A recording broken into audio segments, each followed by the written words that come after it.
Bonjour Félix Jean-François. Bonjour Monsieur Desgrands. Alors qu'est-ce qui se passe?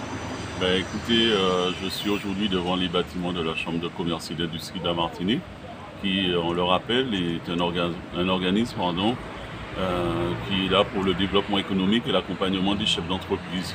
Aujourd'hui, je pense que tout le monde connaît l'affaire Jet Aviation Service. Ça fait 22 ans, monsieur, que je me bats avec cette institution, qu'elle entrave le développement de mon entreprise.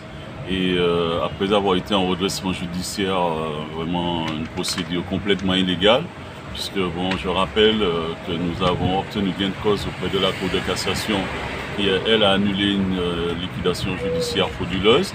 Et ensuite, la Cour d'appel a, elle, décidé, à annuler le redressement judiciaire de notre entreprise. Comme beaucoup d'avocats, je le dis, beaucoup d'avocats ont subi des pressions sur ce dossier.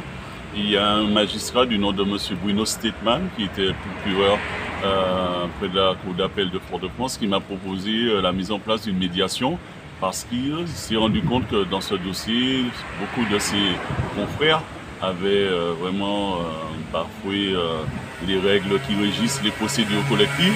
Et j'irai beaucoup plus loin, il y a même un magistrat du nom de M. Luc Bélan qui, lui, avait imité ma signature pour couvrir les agissements de la Chambre de commerce dans la procédure de redressement judiciaire. Donc aujourd'hui, on a accepté la mise en place de cette médiation. Ça fait maintenant, depuis 2013, on essaye avec la Chambre de commerce de trouver un arrangement, c'est-à-dire amiable, la remise en état des installations de Jet Aviation Service, parce que je rappelle que nous sommes en grosse difficulté auprès des banques qui ne nous font plus confiance. Et depuis 2016, M. Jacques est sollicité par les pouvoirs publics, notamment la préfecture, pour trouver une solution amiable dans ce dossier.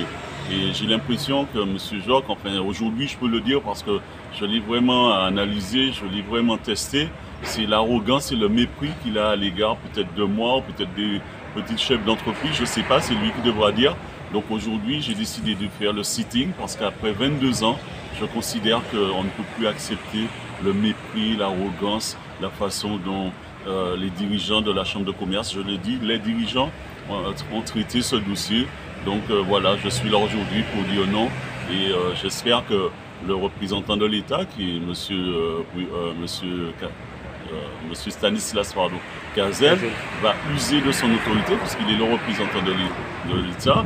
Nous sommes dans une république française, nous avons des décisions de justice et qu'il est surtout garant de l'ordre public. Est-ce que ça voudrait dire qu'aujourd'hui, que pour pouvoir régler les dossiers, il faut aller dans la rue? Donc voilà, écoutez, j'attends et j'espère que ce dossier va être réglé au plus vite parce que je n'attendrai pas un jour de plus, zéro délai. Je n'attendrai pas un jour de plus.